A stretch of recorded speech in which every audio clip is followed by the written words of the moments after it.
Hello everyone, this side Preet Kamal. Today we will be discussing about an FTL subject, and in that, what we will study is the concept of working of low pass and high pass filters using reactive elements. पिछले lecture में हम लोगों ने क्या discuss किया था कि हम लोग जो लो पास जो फिल्टर्स होते हैं वो क्या होते हैं, कौन से होते हैं, क्या काम करते हैं, उनकी एप्लीकेशंस क्या है, कहाँ कहाँ पे हम उनको यूज करते हैं, ये सब कुछ हम लोगों ने पढ़ा in the last lecture, right. तो आज हम लोग क्या पढ़ने वाले हैं कि जब हम उन फिल्टर्स को डिजाइन करते हैं तो वो फिल्टर्स किस तरीके से काम करते हैं, क्यों हम लो पास फिल्टर में जो हमारा इंडक्टर है उसे हम सीरीज लाइन में सीरीज आर्म में रखते हैं और कैपेसिटर्स को हम अपने शंट आर्म में रखते हैं, और हाई पास फिल्टर में हम इसका ऑपोजिट करते हैं। ऐसा क्यों होता है, उसका रीजन क्या है, कैसे इस तरह से अगर हम एलिमेंट्स को अपने कनेक्ट करते हैं तो वो एलिमेंट्स कैसे लो सिग्नल को पास करने में या हाई सिग्नल को पास करने में हमारी हेल्प करते हैं। हाई सिग्नल या लो सिग्नल का मतलब है लो फ्रीक्वेंसी सिग्नल्स और हाई फ्रीक्वेंसी सिग्नल्स, राइट। तो इसका मतलब क्या है, आज हम लोग ये चीज देखेंगे। तो आप लोग देख सकते हो यहाँ पे उसने क्या लिखा है कि पुरानी जो पिछली फिगर थी बुक की, उसमें उन्होंने देखा कि with the increase in frequency of the signal at the input side, कि अगर हमारी ये जो फ्रीक्वेंसी सिग्नल जो है वो बढ़ता है एट द इनपुट साइड, ये वाली जो फिगर है 12.6, इसमें आप लोग यहाँ पे देख सकते हो कि अगर यहाँ पे हमने कनेक्ट किया टी टाइप और पाई टाइप लो पास फिल्टर, राइट। लो पास फिल्टर सेक्शन हम लोगों ने यहाँ पे लगाया है, टी टाइप लो पास फिल्टर और पाई टाइप लो पास फिल्टर। तो दोनों में आप लोग देख सकते हो कि जो सीरीज आर्म है उसमें हम लोगों ने इंडक्टर कनेक्ट किया है, और जो शंट आर्म है उसमें हम लोगों ने क्या कनेक्ट किया है, कैपेसिटर। तो जब हम टी टाइप की बात कर रहे हैं तो दो इंडक्टर्स हैं, तो उनकी वैल्यू हो गई L/2। और जब हम शंट आर्म की बात कर रहे हैं तो उसमें दो कैपेसिटर्स हैं और उनकी वैल्यू है 2C। तो ये this we have to remember. और अब यहाँ पे देखते हैं कि जब हमने यहाँ पे एक frequency input frequency signal analog signal इस नेटवर्क के साथ कनेक्ट किया, तो अब क्या हो रहा है, with the increase in frequency of the signal at the input side, जब यहाँ पे फ्रीक्वेंसी सिग्नल की इंक्रीज होगी, इस इनपुट सिग्नल की फ्रीक्वेंसी इंक्रीज होगी, तो क्या होगा, shunt capacitive reactance decreases. Shunt में आपका कैपेसिटर लगा है उसकी रिएक्टेंस जो है वो रिड्यूस होगी, मतलब वो अपने में से ज्यादा सिग्नल को पास करना स्टार्ट कर देगा। तो उसकी वजह से क्या होगा, this will allow more current to be returning back to the source through the low impedance path।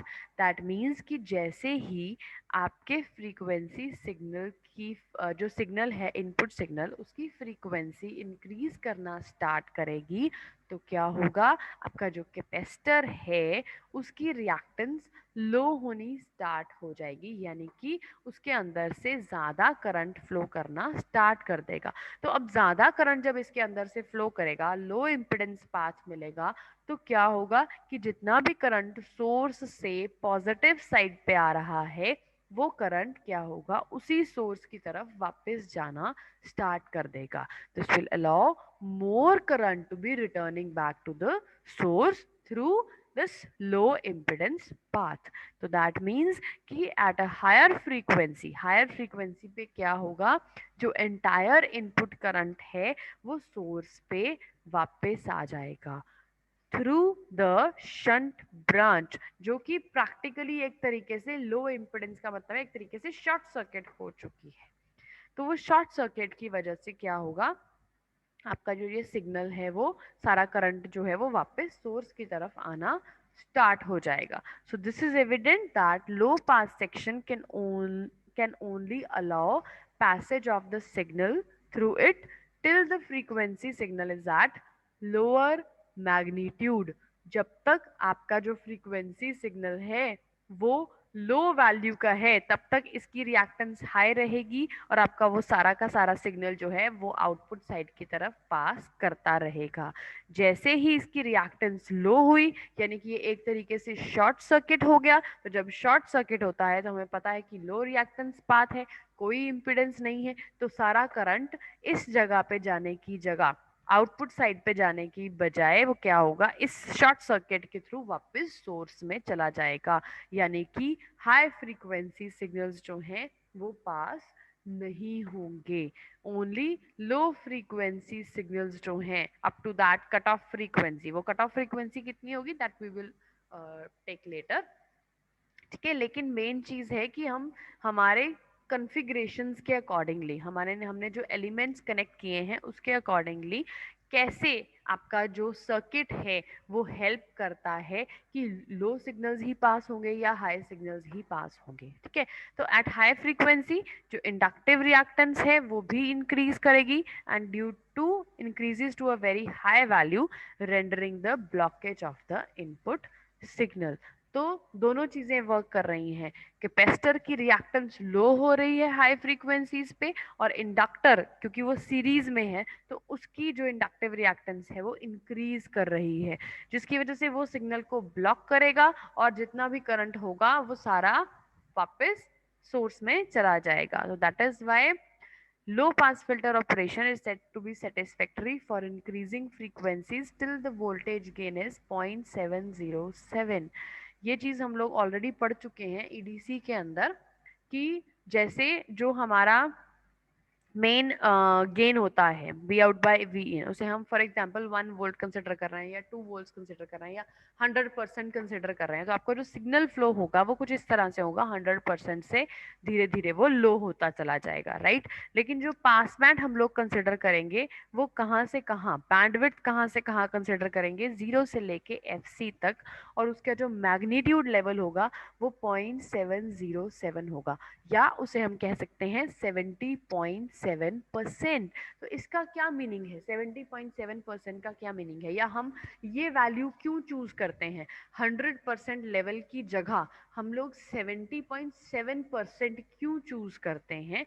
क्योंकि जो हमारे ईयर्स हैं वो जब किसी ऑडियो सिग्नल को रिस्पॉन्ड करते हैं तो क्या होता है, 100% चाहे वो वॉल्यूम हो या 70.7% उस चीज का वॉल्यूम हो, उसे 3 dB डाउन वैल्यू बोलते हैं। दोनों केसेस के अंदर आपका जो ईयर्स हैं, जो हमारे ईयर्स हैं, वो जब रिस्पॉन्ड करते हैं तो उन्हें उस दोनों के बीच में, उन दोनों पॉइंट्स के बीच में डिफरेंस नहीं समझ में आता। ये डिफरेंस उसके लिए जीरो है। मीन्स चाहे आप कोई ऑडियो सिग्नल जो है वो 70.7% वॉल्यूम पे सुन रहे हो या 100% वॉल्यूम पे सुन रहे हो, वो दोनों हमारे लिए एक ही हैं। लेकिन बेनिफिट क्या होता है, अगर हम 70.7% मैग्नीट्यूड लेते हैं तो उसमें हमारी जो बैंडविड्थ है सिग्नल की वो बढ़ जाती है। तो दैट इज वाई जो मैग्नीट्यूड लेते हैं वो 70.7% वैल्यू पे लेते हैं रादर देन अ 100% वैल्यू, क्योंकि मैग्नीट्यूड में इसमें कोई डिफरेंस नहीं है हमारे लिए। लेकिन जब हम बैंडविड्थ की बात करते हैं तो 100% पे ये बैंडविड्थ आप लोग देख सकते हो कि वो कम है कंपैरेटिव टू दिस 70.7%। तो दैट इज वाई हम लोग बैंडविड्थ के लिए ये वाला पोर्शन, ये वाला पॉइंट जो है उसको कंसिडर करते हैं। तो सिमिलरली यही एक्शन जो है वो इस पाई टाइप फिल्टर के अंदर होता है। पाई टाइप फिल्टर में भी जब फ्रीक्वेंसीज लो हैं तो उस टाइम पे नॉर्मली सिग्नल जो है वो पास कर रहा होता है, नॉर्मल कैपेसिटिव रिएक्टेंस होती है इन कैपेसिटर्स की, और सारा का सारा सिग्नल जो है वो आउटपुट साइड के ऊपर फ्लो कर रहा होता है। लेकिन जैसे ही फ्रीक्वेंसीज इंक्रीज करती हैं किसी एक पर्टिकुलर वैल्यू से, या we can say cut off value से इंक्रीज करती हैं, तो उसके बाद क्या होता है कि आपका जो कैपेसिटर है उसकी रिएक्टेंस लो हो जाती है और इंडक्टर की रिएक्टेंस हाई हो जाती है, जिसकी वजह से आपका सिग्नल यहाँ नहीं जा पाता है और कैपेसिटर के थ्रू फ्लो करके वापस से सोर्स में आ जाता है, तो जिसकी वजह से आउटपुट साइड पे आपको कोई भी सिग्नल नहीं मिलता है। This is an ideal case. ठीक है, प्रैक्टिकल केस के अंदर बहुत स्मॉल अमाउंट ऑफ जो करंट है उसके अंदर फ्लो करता है, तो ये आप लोग देख सकते हो यहाँ पे कि बहुत स्मॉल अमाउंट ऑफ करंट है, वो धीरे धीरे कम भी हो रहा है, राइट। नेक्स्ट अगर हम हाई पास फिल्टर्स की बात करें तो एक्शन जो है वो रिवर्स हो जाता है with the enhancement of frequency, क्योंकि यहाँ पे हमने क्या किया, जो कैपेसिटर्स हैं हमारे वो क्या हो रहे हैं, सीरीज में कनेक्टेड हैं, और जो इंडक्टर है वो पैरेलल में कनेक्टेड है, जिसकी वजह से क्या होगा, हाई पास फिल्टर के अंदर जो एक्शन है वो रिवर्स हो जाएगा। जैसे जैसे आपकी यहाँ पे फ्रीक्वेंसी सिग्नल जो है वो बढ़ेगी, कैपेसिटिव रिएक्टेंस जो है वो रिड्यूस होगी, लो रिएक्टेंस पाथ बनेगा, तो सारा का सारा सिग्नल जो है वो हमारा आउटपुट साइड के ऊपर पहुंच जाएगा और इंडक्टर में से कोई भी करंट पास नहीं होगा, कोई भी सिग्नल उसमें से फ्लो नहीं करेगा, तो जिसकी वजह से हायर ऑर्डर फ्रीक्वेंसीज जो है वो सारी पास करेंगी और जो लोअर ऑर्डर फ्रीक्वेंसीज हैं उनको हाई रिएक्टेंस पाथ मिलेगा इस कैपेसिटर की तरफ से, जिसकी वजह से वो सारी यहीं पे रह जाएंगी, आपके सोर्स की तरफ ही रह जाएंगी। तो यहाँ पे सिग्नल जो है वो कैसे फ्लो करेगा, गेन यहाँ पे भी उतना ही रहेगा, 1 और 0.707 ही हम लोग ले रहे हैं, और बैंडविड्थ जो है वो अप टू इन्फिनिटी है, from F C, starting from F C that is cut off frequency up to infinity, सारा का सारा सिग्नल जो है वो ये आपका हाई पास फिल्टर पास करेगा। हाई जितनी हाई फ्रीक्वेंसी होगी उतना ही आपका कैपेसिटिव रिएक्टेंस लो होता चला जाएगा। एट लोअर फ्रीक्वेंसीज जो सीरीज कैपेसिटर है उसकी फ्रीक्वेंसी बहुत ज़्यादा, सॉरी रिएक्टेंस बहुत ज़्यादा हाई होगी, while the shunt path offers the low reactance. Shunt path means आपका जो इंडक्टर है वो लो फ्रीक्वेंसीज को आराम से पास करने देगा, तो जिसकी वजह से सारी की सारी फ्रीक्वेंसी सिग्नल्स जो है वो सोर्स की तरफ वापस चले जाएंगे। So this was about the this high pass and low pass filter, कि उसमें जो सर्किट्स हैं, जो इंडक्टर्स हैं या जो कैपेसिटर्स हैं वो इसी कॉन्फ़िगरेशन में क्यों लगाए जाते हैं। So it shows the filter section operating eight low frequency and the corresponding gain plot fc indicates the cutoff frequency।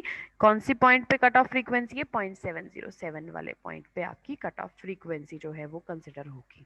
तो कट ऑफ फ्रीक्वेंसी कैसे डिसाइड होगी कि यहाँ से सिग्नल जो है उसने पास करना स्टार्ट नहीं किया है, अभी अभी वो लो जो है लो सिग्नल पास नहीं हो रहा है, नहीं हो रहा है, नहीं हो रहा है, नहीं हो रहा है, लेकिन जैसे ही वो उसका गेन वैल्यू का जो गेन है, आपके जो सर्किट का गेन है वो 70.7% वैल्यू को टच करता है, तो उसके बाद आपका सिग्नल जो है वो राइज करना स्टार्ट कर देता है, and that particular point at frequency is basically the cut off frequency. इस पॉइंट पे आपकी कट ऑफ फ्रीक्वेंसी बन जाती है और इसके बाद की जितने भी सिग्नल्स होंगे वो सारे पास ऑन हो जाएंगे। ये हाई पास फिल्टर में आ गया।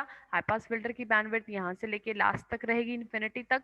और अगर हम लो पास फिल्टर की बात करें तो पहले वो सिग्नल पास कर रहा है, कर रहा है, कर रहा है, उसके बाद कुछ एक पर्टिकुलर टाइम पीरियड के बाद उसने लो होना स्टार्ट कर दिया।